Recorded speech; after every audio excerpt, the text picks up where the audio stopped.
الحمد لله الذي نحمده ونستعين ونستغفر ونؤمن به ونتوكل عليه ونعوذ بالله في شرور أنفسنا ومن سيئات أعمالنا من يهد الله فلا مضل له ومن يضلل فلا هادي له جسے اللہ تعالیٰ ہدایت دے اسے کوئی گمراہ نہیں کر سکتا اور جسے اللہ گمراہ کر دے اسے کوئی ہدایت نہیں دے سکتا وَنَشْهَدُ لَا إِلَٰهَ إِلَّا اللَّهُ وَحْدَهُ لَا شَرِيكَ لَهُ وَأَشْهَدُ أَنَّ مُحَمَّدًا عَبْدُهُ وَرَسُولُهُ أَمَّا بَعْدُ رَبِّ اشْرَحْ لِي صَدْرِي وَيَسِّرْ لِي أَمْرِي وَاحْلُلْ عُقْدَةً مِّن لِّسَانِي يَفْقَهُوا قَوْلِي وَاجْعَل لِّي وَزِيرًا مِّنْ أَهْلِي رَبِّ ارْحَمْهُمَا كَمَا رَبَّيَانِي صَغِيرًا آمین یا رب العالمین۔ السلام علیکم ورحمۃ اللہ وبرکاتہ۔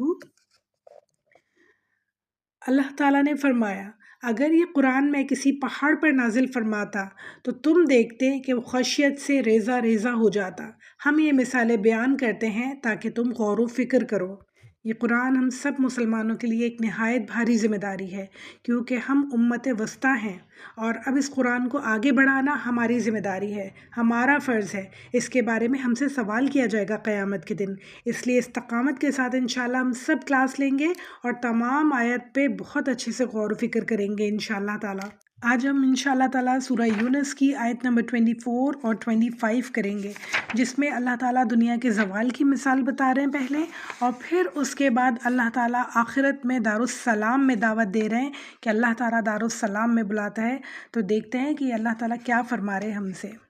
اعوذ باللہ من الشیطان الرجیم، بسم اللہ الرحمن الرحیم۔ انما مثل الحیات الدنیا، بے شک مثال دنیا کی زندگی کی، کماء انزلناہ من السماء، پانی کی طرح ہے اتارا ہم نے اسے آسمان سے، فاختلط بہ نبات الارض، پھر مل جل گئی ساتھ اس کے نباتات زمین کی، مما یأکل الناس والانعام، پھر اس میں سے کھایا لوگوں نے اور جانوروں نے، حتیٰ یہاں تک کہ اذا اخذت الارض زخرفہا، پھر جب پکڑ لیا زمین نے اپنی رونق کو، وَزَيَّنَتْ وَظَنَّ أَهْلُهَا أَنَّهُمْ قَادِرُونَ عَلَيْهَا، اور وہ مزین ہو گئی اور سمجھ لیا اس کے رہنے والوں نے بے شک وہ قادر ہیں اس پر۔ آتاها امرنا لیلا او نہارا، تو آ گیا ہمارا حکم ان پر رات کو یا دن کو، فجعلناها حصیدا کأن لم تغن بالامس، تو کر دیا ہم نے انہیں کٹی ہوئی کھیتی کی طرح تو گویا وہ بسے ہی نہ ہو کل۔ کذالک نفصل الآیات لقوم یتفکرون، ہم کھول کر بیان کرتے ہیں اپنی آیات کو ان لوگوں کے لیے جو غور و فکر کرتے ہیں۔ اللہ اکبر، بہت ہی خطرناک یہ آیت ہے، اس پہ بہت زیادہ غور و فکر کرنے کی ضرورت ہے، یعنی ایک انسان کی پوری زندگی کا نچوڑ ہے یہ۔ اللہ تعالیٰ کہہ رہے ہیں کہ بے شک مثال دنیا کی زندگی کی پانی کی طرح ہے، اتارا ہم نے اسے آسمان سے، پھر مل جل گئیں ساتھ اس کے نباتات، یعنی جب بارش برستی ہے تو ہم دیکھتے ہیں چاروں طرف ہریالی ہو جاتی ہے، سارے پودے پھول کھل جاتے ہیں اور نکھر جاتے ہیں، اور جہاں جہاں کبھی کچھ نہیں اگا ہوتا اس مٹی پہ بھی گھاس اگاتی ہے۔ تو اللہ تعالیٰ کہہ رہے ہیں جب بارش برسائی تو چاروں طرف کھیتی اگ گئی، چاروں طرف نباتات اگ گئیں اور بہت ہی خوبصورت لگنے لگا، اور اتنی زیادہ نباتات تھیں، اتنے زیادہ پودے درخت اور کھانے پینے کی چیزیں تھیں کہ سب آپس میں مل جل گئیں، پتہ نہیں چل رہا تھا کہ کس کی جڑ ہے اور کس کی اسٹیمپ ہے، اتنے زیادہ ملے جلے، اتنے زیادہ پودے اللہ تعالیٰ کہہ رہے ہیں اگے، اور پھر اس میں سے خوب کھایا لوگوں نے اور خوب کھایا ان کے جانوروں نے، اور پھر ایسا ہوا کہ اتنی جوبن کو پہنچ گئی وہ خوبصورتی ان درختوں کی، ان پودوں کی، اس کھیتی کی۔ یعنی ہم دیکھتے ہیں نا کہ سرسوں کی جب کھیت جب پورا رائپ ہوا ہوتا ہے سرسوں، کتنے حسین اس کے پھول لگ رہے ہوتے ہیں، ایسا لگتا ہے کہ سورج کی روشنی میں چمک رہے ہیں وہ پھول۔ تو اللہ تعالیٰ کہہ رہے ہیں اتنے خوبصورت وہ پوری زمین لگ رہی تھی، پوری وہ اپنی جوانی پہ تھی، وہ پوری جو کھیتی تھی اتنی خوبصورت، وہ اتنی مزین کر دی اللہ تعالیٰ نے اسے۔ اور پھر اللہ تعالیٰ کہہ رہے ہیں اور پھر اس کا اگانے والا سمجھا، اس باغ کا مالک، اس کھیت کا مالک سمجھا کہ میں قادر ہوں اس پہ، اب یہ میری کھیتی پوری جو ہے پوری رائپ ہو گئی ہے، اب اس کو میں ہارویسٹ کروں گا، اب اس کو میں کاٹوں گا اور اسے میں بیچوں گا اور میں بہت امیر ہو جاؤں گا، اور یہ سب کچھ میری محنت کا نتیجہ ہے، یہ جو سب کچھ مجھے نظر آ رہا ہے نا، یہ ساری کھیتی یہ سب میری محنت کا نتیجہ ہے، دیکھو میں نے کتنی محنت کی ہے۔ اس نے غرور کرنا شروع کر دیا، اس نے تکبر کرنا شروع کر دیا، اور اللہ تعالیٰ کہہ رہے ہیں تو کیا انجام ہوا؟ پھر اس کے اللہ تعالیٰ نے اس کے اوپر حکم بھیج دیا اپنا، کس چیز کا؟ عذاب کا حکم، اسے برباد کرنے کا حکم۔ تو اس کی کھیتی کو راتوں رات دن میں کاٹ کے ختم کر کے اللہ تعالیٰ نے ایسا کر دیا، واللہ عالم کہ کوئی طوفان آیا، بارش برسی، کیا ہوا اس کا اللہ تعالیٰ کسی بھی طرح سے ختم کر سکتے ہیں کوئی چیز۔ اللہ تعالیٰ کے جو بہت سارے اللہ تعالیٰ کے لشکر میں چیزیں، کچھ بھی بھیج کے اللہ تعالیٰ 1 منٹ میں چیزوں کو برباد کر سکتے ہیں۔ جس طرح اگانے پہ قادر ہیں، اسی طرح برباد کرنے پہ قادر ہیں۔ تو اللہ تعالیٰ کہہ رہے ہیں کہ ان کو ایسا کر دیا میں نے جیسے کٹی ہوئی کھیتی، سب کچھ ختم، بالکل سوکھا پڑا ہوا تھا وہاں پہ اور کچھ بھی نہیں بچا۔ ایسا لگتا تھا کہ یہاں پہ کبھی کچھ کل تھا بھی یا نہیں تھا۔ یعنی اگر ہم سوچیں کہ کل محل تھے، آج وہ سب مٹی ہے، کل جوانی تھی آج بڑھاپا ہو گیا ہے، کل طاقت تھی آج کمزوری ہے، ہر انسان کے ساتھ ایسا ہوتا ہے۔ تو اللہ تعالیٰ کہہ رہے ہیں، اللہ تعالیٰ اپنی آیتیں کھول کھول کر بیان کرتے ہیں ان لوگوں کے لیے جو غور و فکر کریں۔ بارش برسانے والے اللہ تھے، یعنی مال اور دولت دینے والے، اولاد دینے والے، عزت دینے والے، کاروبار میں ترقی دینے والے، طاقت دینے والے، انسان کو سب کچھ دینے والے اللہ تعالیٰ تھے۔ مگر جب سب کچھ دے دیا اور وہ بہت ہی کامیاب انسان ہو گیا، بہت ہی زبردست ترقی اسے مل گئی، تو وہ کیا سمجھا کہ یہ تو میری کمائی ہوئی ترقی ہے، یہ تو میری محنت کا نتیجہ ہے، میں بہت ہی سیلف میڈ ہوں، میں نے یہ سب کچھ دیکھو کتنی محنت کر کے دن رات محنت کر کے کیسے کمایا، کیسے بنایا، میری عقل کا نتیجہ ہے، میری سمجھ کا نتیجہ ہے۔ اللہ تعالیٰ کہہ رہے ہیں کہ اللہ تعالیٰ نے اس کو ایسا کر دیا جیسے وہاں کبھی کچھ تھا ہی نہیں۔ یعنی انسان جب دولت پہ غرور کرنے لگتا ہے، مغرور ہو جاتا ہے، ترقی پہ غرور کرنے لگا اور اس نے اپنے آپ کو سب کچھ سمجھ لیا، جو دینے والا ہے اس کا کوئی کریڈٹ ہی نہیں ہے، جس نے سب کچھ دیا۔ میری عقل جو ہے وہ کس نے دی؟ اللہ تعالیٰ نے۔ میری زندگی مجھے موقع دیا، مجھے سوچنے کا موقع دیا، مجھے سمجھ عطا فرمائی، کس کا کریڈٹ ہے؟ صرف اور صرف اللہ تعالیٰ کا۔ بولنے کے لیے مجھے زبان دی، کس کا کریڈٹ ہے؟ اگر اللہ تعالیٰ چاہے تو میں ہکلانا شروع ہو جاؤں، لکنت آ جائے میری زبان میں، اللہ تعالیٰ چاہے تو میری زبان بند ہو جائے، سارا کریڈٹ اللہ تعالیٰ کا ہے کہ میں بول سکتی ہوں۔ ہم سب بول سکتے ہیں، سن سکتے ہیں، سمجھ سکتے ہیں، اس میں انسان کا تو کوئی ہاتھ ہی نہیں ہے، انسان کا تو کوئی کمال ہی نہیں ہے۔ مگر جب انسان یہ سمجھنے لگتا ہے کہ یہ سب کچھ میرا ہے، تو اللہ تعالیٰ اس کے لیے بربادی کے راستے کھول دیتا ہے، اس کا ڈاؤن فال شروع ہو جاتا ہے، اس کے لیے تباہی شروع ہو جاتی ہے۔ تو ہم سب کو بہت بہت سوچ سمجھ کے زندگی گزارنی ہوگی انشاءاللہ، کہ اللہ تعالیٰ کی دی ہوئی چیزیں ان پہ کبھی تکبر نہیں کرنا، کبھی غرور نہیں کرنا، کبھی فخر نہیں کرنا۔ تھوڑی اور تفصیل سے دیکھتے ہیں مثال کو۔ بارش کی تشبیہ اللہ تعالیٰ مال سے دے رہے ہیں، یعنی جب مال آتا ہے تو گھر والوں کا حلیہ بدل جاتا ہے، رہن سہن بدل جاتا ہے، ہر چیز کا رنگ بدل جاتا ہے، گھر کی چیزوں سے لے کے انسان تک کا رنگ بدل جاتا ہے، اور پورے گھر میں ایک نئی زندگی، ایک نئی بہار، خوبصورتی آ جاتی ہے۔ جس طرح خراب حالات میں انسان کی شخصیت میں نظر آنے لگتے ہیں نا خراب حالات، انسان کا حلیہ، انسان کی صحت، ہر چیز متاثر ہوتی ہے، اسی طرح اچھے حالات میں بھی انسان کے اوپر کلیئر امپیکٹ ہوتا ہے اس اچھے حالات کا، اس مال و دولت کا۔ زندگی خوبصورت اور رنگین نظر آنے لگتی ہے، کھانے پینے کے لیے طرح طرح کی چیزیں موجود ہوتی ہیں، خریداری کری جا سکتی ہے، خود بھی خوب کھاتے ہیں، دعوتیں بھی کرتے ہیں، اور جانوروں کو بھی اپنے خوب کھلاتے پلاتے ہیں۔ زندگی میں عیش و آرام، کھانا پینا اپنے عروج کو پہنچ جاتا ہے، اور انسان کو پھر کیا لگتا ہے کہ دنیا میں جو کچھ بھی کیا وہ میں نے حاصل کیا، دنیا میں جو کچھ بھی ہے وہ میری محنت کا نتیجہ ہے۔ اور پھر اس کا انجام کیا ہوتا ہے؟ ایک دن ایسا آتا ہے کہ کمانے والا فوت ہو جاتا ہے، کسی فیکٹری میں آگ لگ جاتی ہے، شیئرز کلیش ہو جاتے ہیں، پھر کیا ہوتا ہے؟ کسی بھی قسم کا کوئی بھاری نقصان ہو سکتا ہے، کسی بھی قسم کا، ہم آئے دن دیکھتے ہیں ایسے نقصان ہوتے ہوئے لوگوں کے۔ پھر ایسا نقصان ہو جاتا ہے کہ سب کچھ ختم ہو جاتا ہے، اور لگتا ہے کہ کل کبھی ایسے ہمارے اچھے حالات تھے بھی یا نہیں تھے۔ کٹی ہوئی کھیتی جیسی زندگی اجڑ جاتی ہے، برباد ہو جاتی ہے، دنیا ایسے اپنے رخ بدلتی ہے، اپنی پوزیشنز دنیا ایسے چینج کرتی ہے، انسانوں کی پوزیشنز اللہ تعالیٰ اس طرح چینج کرتے ہیں۔ ایک دن ایک امیر انسان ہوتا ہے اور دوسرے دن وہ سڑک پر آیا ہوتا ہے۔ کوئی بھی امیر کوئی بھی بادشاہ ہمیشہ ہمیشہ زندہ نہیں رہتا، نہ ہی ہمیشہ ہمیشہ بادشاہ رہتا ہے. کوئی بھی غریب انسان ہمیشہ ہمیشہ غریب نہیں رہتا. جو پیدا ہوتا ہے اسے ایک نہ ایک دن مرنا ہوتا ہے. انسان کو یہ بات بھولنی نہیں چاہیے. ہر چیز جو اللہ تعالیٰ نے جسے عروج دیا ہے، اسے اللہ تعالیٰ نے فنا دیا، اسے زوال دیا، لکھا ہے اللہ تعالیٰ نے اس کے لیے. یعنی انسان کو ہر وقت یہ سوچنا چاہیے کہ اگر آج میرا عروج ہے تو اللہ نہ کرے کہ کل میرا زوال بھی ہو سکتا ہے.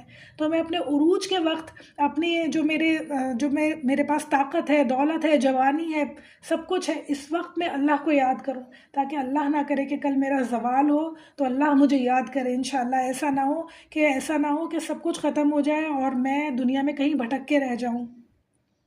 یہ تمام باتیں ہم نے دنیا میں وٹنس کی ہیں خود ہی. یعنی آپ دیکھیں ابھی پچھلے دنوں گل پلازے میں آگ لگی، کتنی زندگیاں ختم ہوئیں، کتنے گھروں کی کمائی ختم ہو گئی، کمانے والے ختم ہو گئے. ان کے گھر والوں نے سوچا ہوگا کبھی کہ ایسا ہوگا کہ ہماری اتنی خوشحال زندگی چل رہی ہے، اتنے سالوں کا اتنا جمع ہوا بزنس چل رہا ہے، اور ایک دن ایسے مارکیٹ میں آگ لگے گی اور سب کچھ ختم ہو جائے گا، یہاں تک کہ ہمارا کمانے والا بھی ختم ہو جائے گا. وہ زمین پہ آ گئے نا وہ سارے لوگ، سڑک پہ آ گئے وہ سارے لوگ جن کا کمانے والے بھی چلے گئے اور ان کی پوری سالوں برسوں کی کمائیاں بھی چلی گئیں. ہمارے آنکھوں دیکھی بات ہے یہ. تو یہ اللہ تعالیٰ جو ہے، اللہ تعالیٰ کا قانون ہے، یہ اللہ تعالیٰ کا قانون ہے. اللہ تعالیٰ دکھاتے ہیں کہ عروج کے بعد زوال دینا، جس طرح عروج دینا اللہ تعالیٰ کے حق میں اللہ تعالیٰ کے قادر ہے اللہ تعالیٰ، اسی طرح زوال دینے پہ بھی اللہ تعالیٰ قادر ہے. تو ہر وقت ہمیں اللہ کو یاد رکھنا ہوگا. اس میں ہمارے لیے جو عمل کا پوائنٹ ہے وہ یہ ہے کہ ہمیں ہر وقت اللہ کو یاد رکھنا ہوگا. جو کچھ کمایا، جو کچھ کھایا، اسے اللہ تعالیٰ کا ریوارڈ دینا ہوگا. یعنی اس کا جو ہمیں کریڈٹ ہے وہ اللہ تعالیٰ کو دینا ہوگا کہ اللہ تعالیٰ آپ ہیں جس نے ہمیں یہ ساری چیزیں نصیب کی. ہمارا کوئی کریڈٹ نہیں ہے، کوئی کمال نہیں ہے، کوئی ہمارے اندر ایسی صلاحیت نہیں ہے. بہت قابل لوگ ایسے ہیں جن کے نصیب میں یہ سب کچھ نہیں ہے. بہت ان پڑھ لوگ ہیں جسے اللہ تعالیٰ نے بہت زیادہ ترقی دی ہے. بہت قابل لوگ ہیں جو بالکل سڑک پہ گھوم رہے ہیں. تو یہ اللہ تعالیٰ کی ڈسٹریبیوشن ہے کہ اللہ تعالیٰ کسے کتنا دیں. اللہ تعالیٰ دے کر بھی آزماتے ہیں، اللہ تعالیٰ کم دے کر بھی آزماتے ہیں، اللہ تعالیٰ بالکل بھی نہیں دے کے بھی آزماتے ہیں. تو یہ ہر انسان کی آزمائش ہے. دے کر بھی آزمایا، پھر لے کر بھی آزمایا اللہ تعالیٰ نے. تو اللہ تعالیٰ ہم سب کو ان تمام آزمائشوں میں پورا اتارے انشاءاللہ تعالیٰ. سارے کریڈٹس اللہ کو دیں، اپنی ہر نعمت کے، اپنی ہر خوشی کے، اپنے بچوں کی خوشیوں کے، اپنی ہر نعمت کے کریڈٹس اللہ کو دینے ہوں گے ہمیں انشاءاللہ. اور ہزاروں شکر ادا کرنا ہوگا کہ شکر جو ہے نا وہ نعمتوں کی دوام کا باعث ہے. یعنی نعمتیں جب ہی آپ کی باقی رہتی ہیں جب آپ اللہ تعالیٰ کا دل کی گہرائیوں سے شکر ادا کریں. بہت شکر انشاءاللہ میں اللہ تعالیٰ کا ادا کرنا ہوگا. سورہ حدید آیت نمبر 20 میں اللہ تعالیٰ فرماتے ہیں دنیا کی زندگی کھیل اور تماشا ہے، زینت ہے اور فخر ہے. جیسے کھیتی جو پہلے اچھی لگتی ہے پھر وہ سوکھ جاتی ہے. یعنی بہت اچھی تھی ہماری کھیتی، بہت اچھا سب کچھ چل رہا تھا، مگر ختم ہو گیا، زوال تھا اس کے اوپر آنا، وہ ختم ہو گیا سب کچھ. اللہ تعالیٰ قادر ہے اس پہ. تو ہمیں بہت زیادہ خیال رکھنا ہوگا اس بات کا کہ جب اللہ تعالیٰ نے ہمیں نعمتیں دی ہیں تو ان کا شکر ادا کریں. نعمتیں کم دی ہیں جب بھی شکر ادا کریں تو اللہ تعالیٰ بڑھا چڑھا کر نعمتیں دینے پہ قادر ہے. سورہ ملک میں آیت نمبر 2 میں اللہ تعالیٰ فرماتے ہیں اللہ نے زندگی اور موت کو پیدا کیا تاکہ آزمائے کہ کون اچھے عمل کرتا ہے. یعنی اس آیت سے ہمیں یہ پتہ چلتا ہے کہ اللہ تعالیٰ ہم سے چاہتے کیا ہے. اللہ تعالیٰ نے ہمیں یہ ساری آزمائشیں دی کیوں ہیں؟ کیونکہ اللہ تعالیٰ ہمیں آزمانا چاہتے ہیں کہ ہم کتنا نیک عمل کرتے ہیں. اللہ تعالیٰ نے ہمیں فراوانی دی ہے رزق کی، تو ہم کتنا لوگوں میں بانٹتے ہیں، کتنا اللہ کے نام پہ خرچ کرتے ہیں. ہمارے پاس جو مال ہے وہ ہم نے کہاں سے کمایا ہے اور ہم نے کہاں خرچ کیا ہے. یہ سب آزمائشیں ہیں، یہ سب کا ہم سے سوال ہوگا آخرت میں. تو ہمیں بہترین طریقے سے اللہ تعالیٰ ان ساری باتوں کو سمجھنے والا، سیکھنے والا بنائے. بالکل یہی آیت اللہ تعالیٰ نے سورہ کہف آیت نمبر 45 میں بیان کی ہے. ترجمہ پڑھ کے بتاتی ہوں. اور بیان کیجیے ان کے لیے مثال دنیا کی زندگی کی، جیسے پانی اتارا ہم نے اسے آسمان سے تو مل جل گئیں ساتھ اس کے نباتات زمین کی، تو وہ ہو گئیں چورا چورا بکھرتی ہوئی. ایسے ہواؤں سے اللہ اوپر ہر چیز کے قدرت رکھنے والا ہے. یعنی اللہ تعالیٰ اس آیت میں بھی یہی بتا رہے ہیں کہ اللہ تعالیٰ نے پانی برسایا اور خوشیاں عطا فرمائیں، اور پھر اس کے بعد جب انسان نے فقر اور تکبر کیا، اپنی نعمتوں کو اپنے تک رکھا، اپنی نعمتوں کو چھپانا شروع کر دیا، تو اللہ تعالیٰ نے وہ ساری نعمتیں چھین لی اور اس انسان کے پاس کچھ بھی نہیں بچا۔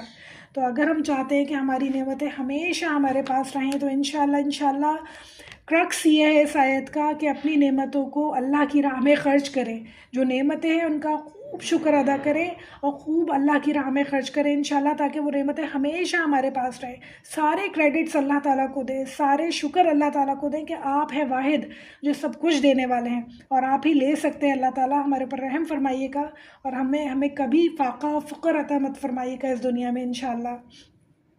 تو اللہ تعالیٰ ہم سب کو توفیق عطا فرمائے کہ ہم سب لوگ ان آیتوں کو بہترین طریقے سے سمجھیں۔ حدیث میں آتا ہے، ہمارے پیارے نبی صلی اللہ علیہ وسلم نے فرمایا، دنیا میں ایسے رہو جیسے مسافر رہا کرتے ہیں۔ صحیح بخاری کی حدیث ہے یہ، یعنی دنیا کو مستقل رہائش کی جگہ نہ سمجھو، ایسا نہ سمجھو بس آ گیا ہوں تو اب مجھے جانا ہی نہیں ہے۔ ہم سوچتے ہی نہیں ہے کہ ہمیں موت بھی آنی ہے، ہم سوچتے ہی نہیں ہے کہ ہمیں مرنا بھی ہے۔ لمبی لمبی امیدیں باندھنے سے بچنے کا ہمیں حکم دیا ہے۔ ہمارے پیارے نبی صلی اللہ علیہ وسلم نے فرمایا، لذتوں کو توڑنے والی چیز یعنی موت کو کثرت سے یاد کرو۔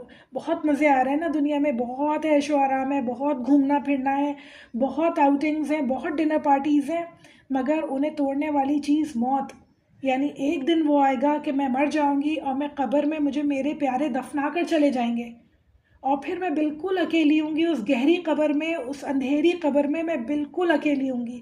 مجھے یہ بات بالکل بھولنی نہیں چاہیے، مجھے یہ بات بالکل بھولنی چاہیے کہ اس کے بعد پھر اللہ تعالیٰ پوچھنا شروع کریں گے مجھ سے کہ بتاؤ کہ تم نے زندگی میں کیا کیا، بتاؤ تم نے زندگی کیسے گزاری، جوانی کہاں گزاری۔ نمازوں کے بارے میں پوچھیں گے مجھ سے، صدقات خیرات کے بارے میں پوچھیں گے مجھ سے، میرے حلال حرام کے بارے میں پوچھیں گے، تو میں کیا جواب دوں گی؟ یہ ساری باتیں مجھے بھولنی نہیں ہے انشاءاللہ تعالیٰ اس دنیا میں رہتے ہوئے۔ اور جب انسان اللہ تعالیٰ کو یاد رکھتا ہے نا تو اللہ تعالیٰ بھی اسے یاد رکھتے ہیں۔ کبھی بھی اتنے برے حالات اللہ تعالیٰ انشاءاللہ نہیں ہونے دیں گے اس دنیا میں۔ تو اب ہم آیت نمبر ہم نے 24 کی ہے سورہ یونس کی، اب اس کے بالکل اپوزٹ آیت آ جاتی ہے آیت نمبر 25 سورہ یونس کی۔ اللہ تعالیٰ فرما رہے ہیں، اب اللہ تعالیٰ کہہ رہے ہیں دیکھو میں نے تمہیں دنیا دی، بہت خوبصورت سب کچھ دیا، مگر اس سے بھی خوبصورت چیز میرے پاس تمہارے لیے موجود ہے، جس میں تمہیں ہمیشہ رہنا ہے، جس میں کبھی کوئی پریشانی نہیں آنی، جس میں کبھی کوئی موت نہیں آنی، ہر طرف خوشیاں ہی خوشیاں، کبھی تھکن نہیں ہے، کوئی نفرت نہیں، کوئی حسد نہیں، کوئی غم نہیں۔ ایسی جگہ ہے میرے پاس تمہارے لیے، اس کے لیے محنت کرنے والے بنو۔ اگر تمہیں محنت کرنی ہے نا تو اس کے لیے محنت کرو، اس دنیا میں رہتے ہوئے جو تمہارے لیے دارالعمل ہے، عمل کی جگہ ہے دنیا، تو جنت ملے گی۔ تو اللہ تعالیٰ کہہ رہے ہیں اس دنیا میں رہتے ہوئے اس جنت کے لیے محنت کرو۔ اللہ تعالیٰ فرما رہے ہیں سورہ یونس آیت نمبر 25، واللہ یدعو الی دار السلام، اور اللہ تعالیٰ بلا رہا ہے تمہیں سلامتی کے گھر کی طرف، یعنی جنت کی طرف۔ یہدی من یشاء الی صراط مستقیم، اور اللہ تعالیٰ جسے چاہتا ہے ہدایت دیتا ہے سیدھے راستے کی طرف۔ اللہ تعالیٰ ہم سب کو سیدھے راستے کی طرف ہدایت دے انشاءاللہ۔ یہ آیت شروع کرنے سے پہلے میں ایک مثال دینا چاہتی ہوں آپ کو۔ حضرت آسیہ رضی اللہ تعالیٰ عنہ کی، جو فرعون کی بیوی تھیں، ان کا ذکر مجھے ایسا لگتا ہے جیسے حضرت ابراہیم علیہ السلام کا ذکر ہو، یعنی میرے خیال سے وہ فیمیل ورژن ہے حضرت ابراہیم علیہ السلام کا۔ حضرت ابراہیم علیہ السلام ایسے گھر میں پیدا ہوئے، ان کا جو والد صاحب تھے وہ بتوں کی پوجا کیا کرتے تھے، ان کی بہت زیادہ اسٹرانگ پوزیشن تھی سوسائٹی میں، بہت مالدار تھے، اور وہ پولیٹکس میں بھی تھے۔ اور حضرت ابراہیم علیہ السلام ان کے گھر ایک ایسا بچہ پیدا ہوا جو سارے معاشرے سے ٹکرا گیا۔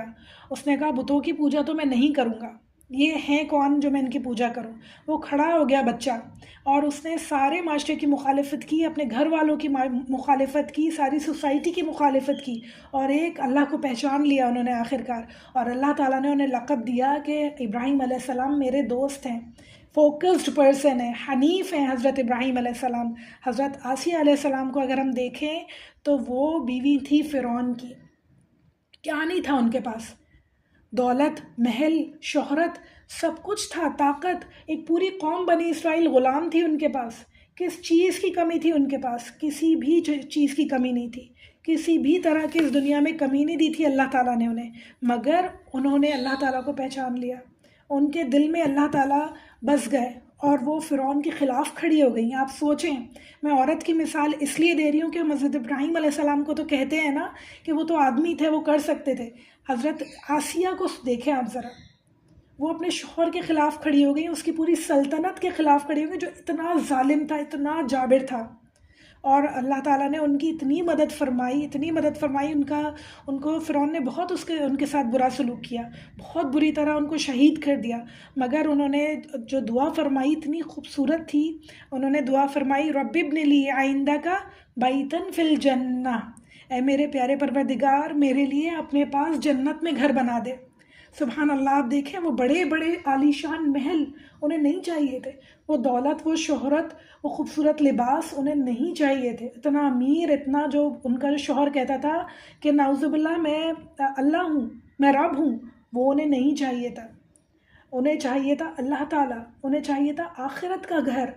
اور ہم اپنے چھوٹے چھوٹے گھروں پہ اتنا اعتراض آتے ہیں، اتنا تکبر، اتنا فخر کرنے لگتے ہیں کہ ہمیں آخرت بھول جاتی ہے۔ ہم بھول جاتے ہیں کہ ہمیں مرنا بھی ہے۔ یہ گھر جو ہمارا چھوٹا سا، کتنا بڑا گھر ہوگا ہمارا اس دنیا میں، فرعون کے محل جتنا بڑا تو نہیں ہوگا نا، وہ آسائشیں تو نہیں ہوں گی، وہ دولت، وہ سارے کمفرٹس تو نہیں ہوں گے جو اس وقت انہیں میسر تھے، مگر انہوں نے کیا چوز کیا؟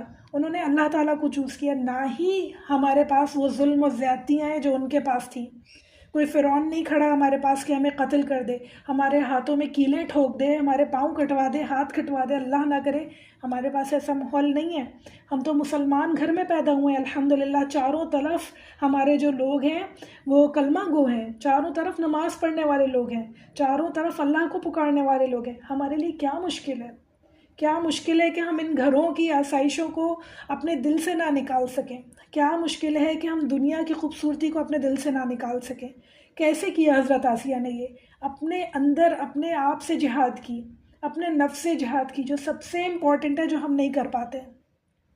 اپنے نفس سے جہاد کرنا ہوگا، اپنے خلاف لڑنا ہوگا کہ مجھے نہیں چاہیے یہ آسائشیں جو اللہ نے دی ہیں۔ اللہ تعالیٰ کا ہزاروں شکر ہے، مگر انہیں دل میں نہیں بسانا ہے، انہیں دل میں ایسے نہیں بٹھا لینا کہ بس اس کے علاوہ تو مجھے کچھ چاہیے ہی نہیں۔ یعنی دنیا کی فکرات ایسی ہمیں نہیں کھائے جائیں کہ ہمیں آخرت بھول جائے، دنیا کی خوشیوں میں ہم ایسے مست مگن نہ ہو جائیں کہ ہمیں آخرت بھول جائے، ہم اللہ کو بھول جائیں، سب کچھ بھول جائیں ہم۔ ایک اور آپ کو میں واقعہ سناتی ہوں، حضرت بلال رضی اللہ تعالیٰ عنہ کا مفہوم بتا رہی ہوں حدیث کا، کہ حضرت بلال غلام تھے، جیسا کہ ہمیں پتہ ہے حبشی غلام تھے۔ ان کا آقا انہیں جو ہے تپتی ہوئی ریت پر لٹا دیتا تھا اور ان کے اوپر پتھروں کی سیلیں رکھ دیتا تھا اور کہتا تھا مت پکارو اپنے رب کو، وہ تمہاری مدد کرنے آ رہے ہیں کیا؟ تمہارے رب جو تم انہیں پکارے جا رہے ہو۔ اور وہ پکارے جاتے تھے اپنے رب کو، پکارتے رہتے تھے اللہ تعالیٰ کو، اور کہتے تھے اپنے مالک سے، کہنے لگے آقا سے کہ تم تو 1 دینار کی چیز بھی بازار سے لینے جاتے ہو نا تو چھان پھٹک کے لیتے ہو کہ یہ خراب نہ ہو، تو میرے رب نے تو مجھ سے جنتوں کا وعدہ کیا ہے، تو کیا وہ مجھے آزمائے گا نہیں؟ سبحان اللہ، ان کا تقویٰ دیکھیں آپ، ان کی محبت دیکھیں اللہ تعالیٰ سے۔ ہمارے ساتھ کون اتنی زیادتی کر رہا ہے؟ کوئی بھی نہیں کر رہا، پھر بھی ہم اللہ تعالیٰ کے راستے پہ چلنے میں اتنے کمزور کیوں ہیں؟ پھر بھی ہم اپنے نفس کے ہاتھوں اتنے مجبور کیوں ہیں؟ اللہ تعالیٰ ہم سب کو توفیق دے کہ ہم ان تمام حدیث سے، ان آیتوں سے نصیحت حاصل کر سکیں انشاءاللہ کہ ہمیں دنیا میں کس طرح رہنا ہے۔ ایک اور واقعہ سناتی ہوں، اکثر میں سناتی ہوں اپنے لیکچرز میں، مگر کچھ نئے لوگ بھی ہیں جنہوں نے نہیں سنا ہوگا، ان کے لیے سناتی ہوں۔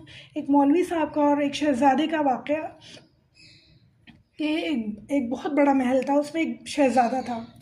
وہ شہزادہ مولوی صاحب کے پاس آتا ہے، محل کے ہی مولوی صاحب تھے جو نماز وغیرہ پڑھاتے تھے، اور ان سے کہتا ہے کہ مولوی صاحب یہ بتائیے مجھے کہ اتنا خوبصورت ہمارا محل ہے، اتنی رنگینیاں ہیں، اتنی چیزیں ہیں، اور آپ کہتے ہیں کہ اللہ تعالیٰ کو مانو، اللہ تعالیٰ کو دیکھو، بتائیے مجھے کہ میں کس طرح سے اتنی چیزوں میں سے اللہ تعالیٰ کے اوپر فوکس کروں، میں کس طرح اپنے آپ کو ان چیزوں سے بچاؤں اور اللہ تعالیٰ کے اوپر فوکس کروں۔ انہوں نے کہا ٹھیک ہے، کوئی مسئلہ نہیں، میں تمہاری بات کا جواب دیتا ہوں، پہلے میرا ایک کام کرو۔ ایک پیالے میں انہوں نے پانی بھرا اور اس کے سر پہ رکھ دیا، اس شہزادے کے، اور کہا کہ تم پورے محل کا چکر لگا کے آؤ، مگر اس بات کا خیال رکھنا کہ یہ جو پیالہ ہے نا، اس میں سے پانی گرنا نہیں چاہیے۔ وہ شہزادہ پورے محل کا چکر لگاتا ہوا آیا، بڑی احتیاط سے کہ پانی نہ گر جائے، بڑی احتیاط سے گھومتا گھومتا گھومتا پورے محل کا چکر لگا کے واپس مولوی صاحب کے پاس پہنچا۔ تو مولوی صاحب سے کہنے لگا، مولوی صاحب دیکھیے پانی نہیں گرا، میں بہت احتیاط سے چلا اور یہ میں پیالہ لے آیا۔ مولوی صاحب کہنے لگے، بس تمہیں دنیا میں اسی طرح رہنا ہے، رہنا تمہیں اس دنیا میں ہی ہے، رہنا تمہیں اس شان و شوکت کے بیچ میں ہی ہے، ان نعمتوں کے بیچ میں ہی ہے، مگر یاد صرف اللہ تعالیٰ کو کرنا ہے۔ جس طرح تم نے اس پیالے کا دھیان رکھا نا پورے وقت کہ اس میں سے پانی نہ گر جائے، بس اسی طرح دھیان رکھنا ہر جگہ جاتے ہوئے، ہر جگہ رہتے ہوئے کہ اللہ تعالیٰ مجھ سے ناراض نہ ہو جائے۔ جب تم ہر کام کرو صرف اس بات کا خیال رکھو کہ اللہ تعالیٰ کو ناراض نہیں کرنا، اللہ تعالیٰ کی حدود کو پامال نہیں کرنا۔ باقی تمہیں کوئی چیز منع نہیں ہے، نہ عیش و آرام منع ہے، نہ دنیا کی نعمتیں منع ہے، نہ کھانا پینا منع ہے، کچھ بھی منع نہیں ہے، صرف اپنی حدود کو کراس نہیں کرنا، لمیٹیشنز میں رہتے ہوئے، اسلام کی لمیٹیشنز میں رہتے ہوئے سب کچھ تمہارے لیے جائز ہے۔ تو بہنوں، ہمیں بھی اس طرح دنیا میں رہنا ہے۔ یہ گھر، یہ خوبصورت گھر ہمارے، یہ دنیا کی رحمتیں، اللہ تعالیٰ کی نعمتیں کچھ بھی ہمارے لیے حرام نہیں ہے۔ سب جو چیزیں اللہ نے جائز کی ہیں، سب سے فائدہ اٹھانا ہمارا فرض ہے اور شکر کا طریقہ ہے، مگر انہیں اللہ تعالیٰ کے راستے میں لگانا ہے انشاءاللہ۔ اپنی تمام نعمتوں کو اللہ تعالیٰ کے لیے خرچ کرنا ہے انشاءاللہ، اور ہمیں ہر وقت اللہ کو یاد کرنا ہے انشاءاللہ، اللہ کو کبھی نہیں بھولنا۔ اللہ کو نہیں بھولیں گے، سب چیزوں کا کریڈٹ اللہ تعالیٰ کو دیں گے، اللہ تعالیٰ کو واحد مالک جانیں گے، تو انشاءاللہ تعالیٰ یہ نعمتیں ہمیشہ ہمارے پاس رہیں گی انشاءاللہ انشاءاللہ۔ اب کچھ جنت کے بارے میں دیکھ لیتے ہیں، بہت سیریس بات ہو گئی۔ اتنے خوبصورت ڈسکرپشنز دیے ہیں اللہ تعالیٰ نے جنت کے قرآن میں، اتنی خوبصورت ڈسکرپشنز۔ ہم جنت سے دور ہوتے ہیں نا، اس کی بھی وجہ یہی ہے کہ جنت کے بارے میں ہم نے وہ باتیں سنی نہیں ہیں جیسی جنت ہے، ہم جنت کو جانتے ہی نہیں ہیں۔ تو جنت کے کچھ میں آپ کو باتیں بتانا چاہتی ہوں۔ سورہ فاتر میں آیت نمبر سورہ رعد میں آیت نمبر 23-24 میں اللہ تعالیٰ فرماتے ہیں کہ وہاں ہر طرف سلامتی ہوگی، آتے جاتے فرشتے سلام کرتے ہوئے جائیں گے، ہمیشہ کی خوشی، ہمیشہ دل ایک دوسرے سے صاف رہیں گے۔ ہم دیکھتے ہیں دنیا میں تو ایک پریشانی آتی نہیں ہے، دوسری ختم ہوتی نہیں ہے کہ تیسری آ جاتی ہے، کبھی گیس نہیں آ رہی، کبھی لائٹ نہیں آ رہی، کبھی پانی نہیں آ رہا ہے، آج کھانا کیا پکائیں، یہ خواتین کی بہت بڑی مشکل ہے۔ تو اللہ تعالیٰ کہہ رہے ہیں کچھ بھی مشکل نہیں ہوگی وہاں، کسی قسم کا کوئی مسئلہ جنت میں انشاءاللہ نہیں ہونے والا، ہر طرح کا آرام، ہر طرح کی نعمتیں انشاءاللہ وہاں ملیں گی انشاءاللہ۔ ہمارے پیارے نبی صلی اللہ علیہ وآلہ وسلم نے فرمایا، اللہ تعالیٰ جنت میں فرمائیں گے جنتیوں سے کہ میں تم سے راضی ہوں اور اب میں تم سے کبھی ناراض نہیں ہوں گا۔ اس سے بڑی خوشخبری کیا ہوگی ہمارے لیے؟ ہر طرح کے عیش ہے، ہر طرح کا مزے ہیں، سب کچھ کھاتے پیتے رہو، اللہ تعالیٰ اب کبھی ناراض نہیں ہوں گے انشاءاللہ۔ ہمارے پیارے نبی صلی اللہ علیہ وآلہ وسلم نے فرمایا، جنت ایسی جگہ ہے جس کا حسن نہ کسی آنکھ نے دیکھا، نہ اس کی آوازیں کسی کانوں نے سنی، نہ اس کا خیال کسی دل میں آیا۔ صحیح مسلم کی حدیث ہے یہ۔ ہمارے پیارے نبی صلی اللہ علیہ وآلہ وسلم نے فرمایا، جب تم اللہ سے جنت مانگو تو فردوس مانگو، کیونکہ جنت کا سب سے اعلیٰ درجہ ہے۔ یعنی ہمیں جنت بھی مانگنی ہے تو سب سے بہترین درجہ مانگنا ہے انشاءاللہ انشاءاللہ۔ سب سے بہترین درجے والی جنت کے اللہ تعالیٰ ہم سب کو حقدار بنائے انشاءاللہ تعالیٰ۔ سورہ دہر میں اللہ تعالیٰ فرماتے ہیں کہ سورہ دہر میں بہت ہی پیاری اللہ تعالیٰ نے انٹروڈکشن دیا ہے جنت کا، ہم سب کو سننا ہوگا انشاءاللہ۔ سورہ دہر کا ترجمہ پڑھیں، بہت ہی خوبصورت ہے۔ اللہ تعالیٰ پاکیزہ مشروبات کا یعنی شراب کا ذکر کر رہے ہیں جو کہ بہت ہی پاکیزہ ہوگی، اس میں بدبو نہیں ہوگی بلکہ ادرک کی آمیزش والی شراب ہوگی۔ اللہ تعالیٰ نے چشمہ جاری کیا ہے، سلسبیل نام ہے اس کی، جو جنت میں ایک چشمہ ہے جس میں اراروٹ اراروٹ کہہ رہی ہوں، اس کو کیا کہتے ہیں، ادرک کی آمیزش والا وہ مشروبات ہوگی، سونٹ، جی بالکل، سونٹ کی آمیزش والا مشروب ہوں گے انشاءاللہ تعالی۔ چاندی کے برتن ہوں گے، ریشمی لباس، سبز کپڑے، سونے کے کنگن، اور اللہ تعالیٰ کی رضا انشاءاللہ تعالیٰ وہاں ہمارا انتظار کر رہی ہے انشاءاللہ تعالیٰ۔ جنات عدن کا ذکر سورہ توبہ میں ہمیں ملتا ہے، آیت نمبر 72 میں۔ ہمیشہ رہنے والے باغات، جنات نعیم، نعمتوں بھری جنت۔ سورہ لقمان میں ہمیں ملتا ہے جنت میں اللہ تعالیٰ نے جنتوں میں بھی درجات دیے ہیں نا، جیسے ہمارے پیارے نبی صلی اللہ علیہ وآلہ وسلم نے فرمایا اعلیٰ درجے کا مطالبہ کرو، تو اللہ تعالیٰ نے درجات بنائے ایمان کی مضبوطی، اعمال صالح، عمل صالح، صبر اور تقوی کے لحاظ سے، آپ کا اخلاق کیسا ہے اس کے لحاظ سے اللہ تعالیٰ نے درجات بنائے۔ ہر چیز پہ ہمیں اپنے ورک کرنا ہوگا انشاءاللہ، کہ ہر چیز ہم اپنی بہتر سے بہتر کریں انشاءاللہ، تاکہ ہم جنتوں کے حقدار بن سکیں۔ ایٹ لیسٹ گریس مارکس تو آ جائیں نا ہمارے، کہ اللہ تعالیٰ ان کو کچھ ایڈ کر کے، پاسنگ مارکس کر کے ہمیں جنت میں بھیج دے۔ ہم کہتے ہیں کہ اللہ تعالیٰ بہت غفور الرحیم ہے، مارکس ہمارے انتہائی کم ہے، تو اللہ تعالیٰ اس کو تھوڑی، ہم دنیا میں اللہ تعالیٰ کی نافرمانی کرتے جائیں، رسول اللہ صلی اللہ علیہ وسلم کی نافرمانیاں کرتے جائیں، اور اللہ تعالیٰ سے امید رکھیں کہ اللہ تعالیٰ اتنے غفور الرحیم ہے کہ ہمیں فل مارکس دے کے پاس کر دیں گے اور ہمیں بہترین جنتیں دے دیں گے۔ تو ایسا نہیں ہونا ہے، اللہ تعالیٰ قادر ہے اس پہ بھی، مگر وہ انسان جو دنیا میں اللہ تعالیٰ کی نافرمانی کرے، وہ اللہ تعالیٰ سے ایسی امید کیسے رکھ سکتا ہے؟ ہاں، اتنی ضرور محنت کرے کہ تھوڑا بہت 2-4 مارکس کا ڈفرینس ہو، تو اللہ تعالیٰ اس کو پورا کرنے پہ قادر ہیں، کیونکہ اللہ تعالیٰ نیتیں جج کرتے ہیں۔ اللہ تعالیٰ ہماری نیتیں جج کر کے انشاءاللہ ہمیں آگے جنت نصیب فرمائے۔ اللہ تعالیٰ فرما رہے ہیں سورہ دہر میں ہی، ان ھذا کان لکم جزاء وکان سعیکم مشکورا، اور یہ تمہارے لیے گفٹس ہیں، تمہارے لیے جزا ہے جو تم نے محنت کی دنیا میں، تو دنیا میں محنت کرنی ہوگی جنت کے لیے انشاءاللہ انشاءاللہ، اور ہم سب کریں گے انشاءاللہ، اللہ ہم سب کے دلوں کو راضی کر دے انشاءاللہ جنتوں میں محنت کرنے کے لیے۔ سورہ رحمان میں اللہ تعالیٰ بہت بڑے بڑے 2 باغوں کا وعدہ کر رہے ہیں کہ جنت میں ملیں گے انشاءاللہ، گھنے درخت، جاری چشمے، ہر قسم کے پھل وہاں موجود ہوں گے انشاءاللہ۔ جو دنیا میں دیکھ کے ہم چیزیں سوچتے ہیں نا، اللہ یہ تو ہمیں لگتا ہے کبھی نہیں نصیب ہوں گی، وہ سب کچھ ملے گا انشاءاللہ جنت میں ہمیں انشاءاللہ انشاءاللہ۔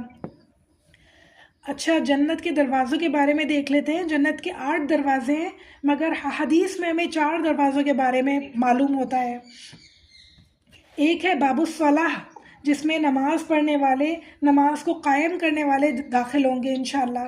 دوسری ہے باب الجہاد، جہاد کرنے والے، اور سب سے بڑا جہاد کون سا ہے آج کے زمانے میں؟ جہاد بن نفس، اپنے نفس سے جہاد کرنے والے، اپنے آپ کو اپنے کمفرٹ زون سے نکل کے اللہ کا علم حاصل کرنے والے۔ میری تجوید کمزور ہے تو مجھے سیکھنی ہے، مجھے ورڈ ٹو ورڈ ٹرانسلیشن نہیں آتی تو مجھے سیکھنی ہے، مجھے تفسیر نہیں آتی تو مجھے سیکھنی ہے انشاءاللہ، پھر مجھے اللہ کے دین کو آگے پھیلانے کا کام کرنا ہے انشاءاللہ، یہ سب کچھ مجھے آگے لوگوں کو سکھانا ہے انشاءاللہ۔ پھر باب الریان، یعنی روزے داروں کا دروازہ۔ اپنے پچھلے روزوں پہ نظر ڈالے بہنوں، ہمارے ہمیشہ ہر سال روزے قضا ہوتے ہیں اور ہم انہیں ٹالتے جاتے ہیں، وہ بڑھتے چلے جاتے ہیں، بڑھتے چلے جاتے ہیں، اور ہم انہیں رکھتے نہیں ہیں۔ انہیں رکھنے کی کوشش کریں۔ اگر ہم ہفتے میں 2 روزے جو ہمارے ہیں نا، منڈے اور تھرسڈے کا، وہ رکھیں، اور پھر ایام بیس کے 3 روزے مہینے میں رکھیں، تو انشاءاللہ بہت جلد ہمارے جو قضا روزے ہیں وہ پورے ہونے شروع ہو جائیں گے۔ بس تھوڑی سی ہمت کی ضرورت ہے، تھوڑی سی موٹیویشن کی ضرورت ہے، کہ ایک بہت بڑا مقام ہمیں چاہیے انشاءاللہ، تو اس کے لیے تھوڑی محنت تو کرنی پڑے گی نا۔ پھر چوتھا دروازہ ہے باب الصدقہ، یعنی صدقات کے لیے، صدقہ کرنے والوں کے لیے وہ دروازہ اللہ تعالیٰ نے بنایا ہے، تو خوب دل بھر کے صدقہ کریں۔ آج کل تو مہینہ ایسا ہے کہ اللہ تعالیٰ بہت بڑھا چڑھا کر قبول کرنے پہ قادر ہے۔ ویسے بھی اللہ تعالیٰ نے ہمیں بتایا، پچھلی آیتوں میں ہم نے پڑھا کہ اللہ تعالیٰ 1 دانے کا صدقہ 700 گنا تک بڑھا کر قبول کرنے پہ قادر ہے۔ تو ان باتوں کو اپنے ذہن میں رکھیں، یاد رکھیں، اور خوب محنت کریں اللہ تعالیٰ کی خاطر انشاءاللہ تعالیٰ۔ آپ صلی اللہ علیہ وآلہ وسلم نے فرمایا حضرت ابوبکر کو جنت کے تمام دروازوں سے بلایا جائے گا انشاءاللہ تعالیٰ۔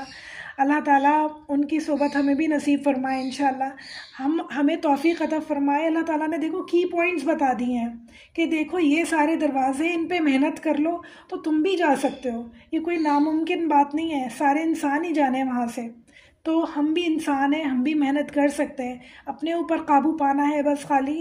ہم ایسے زمانے میں رہتے ہیں، صرف اپنے اوپر قابو پانا ہے، انشاءاللہ کامیابی ہم سے دور نہیں ہے، جنت ہم سے دور نہیں ہے انشاءاللہ تعالیٰ۔ سورہ قاف میں اللہ تعالیٰ فرماتے ہیں جنت تم سے قریب کر دی جائے گی، ہر وہ چیز جو تمہارا دل چاہتا ہے تمہیں ملے گی، اور مزید انعامات بھی تمہیں ملیں گے جو تم نے سوچے بھی نہیں ہوں گے، وہ سارے انعامات۔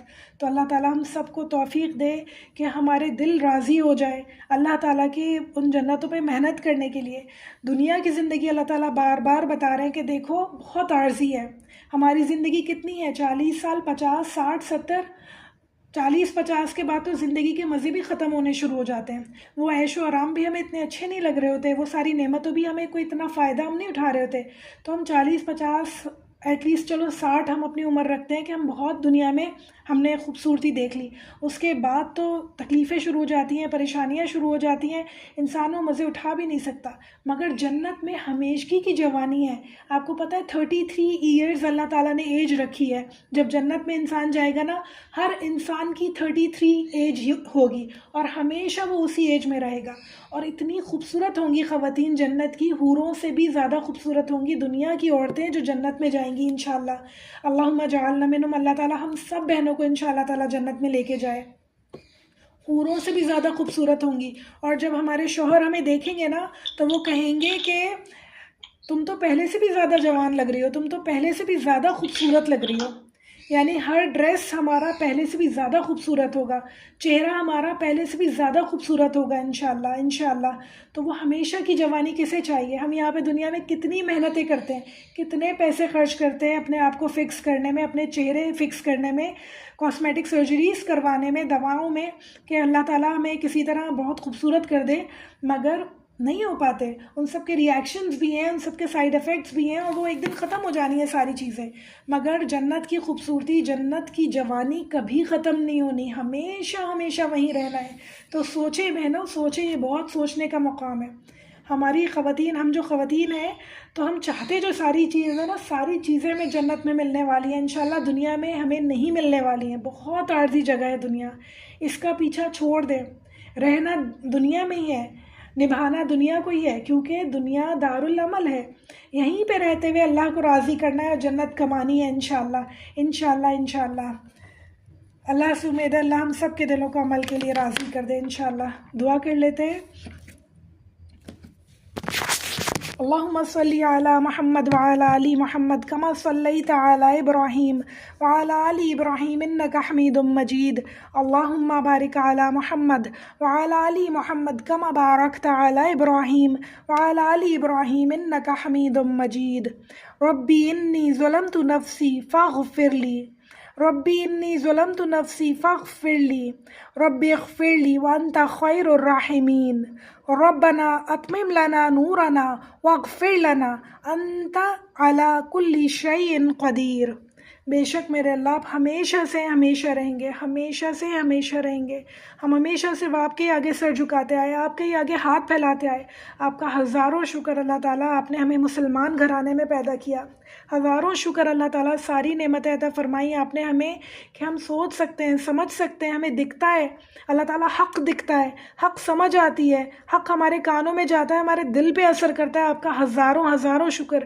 جو نعمتیں اس دنیا میں آپ نے دی ہیں، سب کے کریڈٹس آپ کو جاتے ہیں، سب کا اللہ تعالیٰ انعام، یعنی جو انعامات آپ نے ہمیں دیے ہیں ان سب کے کریڈٹس آپ کو جاتے ہیں۔ ہماری کوئی بھی ہماری بڑائی نہیں ہے اللہ تعالیٰ۔ پھر بھی اللہ تعالیٰ انسان کے نفس میں غرور اور تکبر ہے، اللہ تعالیٰ ہمیں بچا لیجیے غرور اور تکبر سے، اللہ تعالیٰ ہمیں ریاکاری سے بچا لیجیے۔ اللہ تعالیٰ ہمیں جو نعمتیں آپ نے دی ہیں اللہ تعالیٰ انہیں صحیح استعمال کرنے کی توفیق عطا فرمائیے۔ اس دنیا میں اللہ تعالیٰ ہمیں جنت کمانے کی توفیق نصیب فرمائیے۔ اللہ تعالیٰ ہمیں قرآن سے جڑنے کی توفیق نصیب فرمائیے۔ جو باتیں ہم نے پڑھی ہیں اللہ تعالیٰ ہمارے دل میں نقش کر دیجیے، ایسے کہ ہم کبھی نہ بھولیں اللہ تعالیٰ۔ دنیا میں ہم سارے کام کرتے ہوئے ہمیں ہمیشہ یاد رہے کہ ہمارا رب اللہ ہے اور ہمیں اسے راضی کرنا ہے۔ ہمیں انشاءاللہ اس دنیا میں دل نہیں لگانا، اس دنیا کی فکرات میں، اس دنیا کی نعمتوں میں دل نہیں لگانا۔ یہ ساری چیزیں ہمیں نبھانی ضرور ہے، انہیں استعمال ضرور کرنا ہے، صرف دل نہیں لگانا، صرف ان سے محبت ایسی نہیں کرنی کہ ان میں ہی ہو کے رہ جاؤ۔ اللہ کو یاد رکھنا ہے، اور محبت جنت سے کرنی ہے، اللہ کی رضا سے کرنی ہے، اللہ کی دیدار سے کرنی ہے انشاءاللہ کہ انشاءاللہ ہم حضرت آسیہ کی طرح اللہ تعالیٰ سے دعا کرتے ہیں کہ رب ابن لی عندک بیتن فی الجنہ، اللہ ہم سب کے لیے، ہم سب بہنوں کے لیے جنت میں گھر بنا دے میرے اللہ، اپنی رحمت کے صدقے سے، اپنی کبریائی کے صدقے سے، اللہ تعالیٰ اپنی شان کے صدقے سے ہم سب کے لیے جنت میں بڑے بڑے محل بنا دے انشاءاللہ، اللہ تعالیٰ اس میں رہنا ہمیں نصیب فرمانا میرے اللہ۔ ہم سب کو اللہ تعالیٰ توفیق عطا فرما کہ ہم قرآن کو اس طرح پڑھ سکیں جیسے اس کا حق ہے، اللہ تعالیٰ اس پہ عمل اس طرح کر سکیں جیسا حق ہے، ہم سے راضی ہو جائیے اللہ تعالیٰ انشاءاللہ۔ ربی اعنی علی ذکرک و شکرک و حسن عباداتک، ربنا تقبل منا انك انت السميع العليم وتوب علينا انك انت التواب الرحيم، صلی اللہ تعالی علی خیر خلقہ وازواجہ وذریتہ اجمعین برحمتک یا ارحم الراحمین۔ السلام علیکم ورحمۃ اللہ وبرکاتہ۔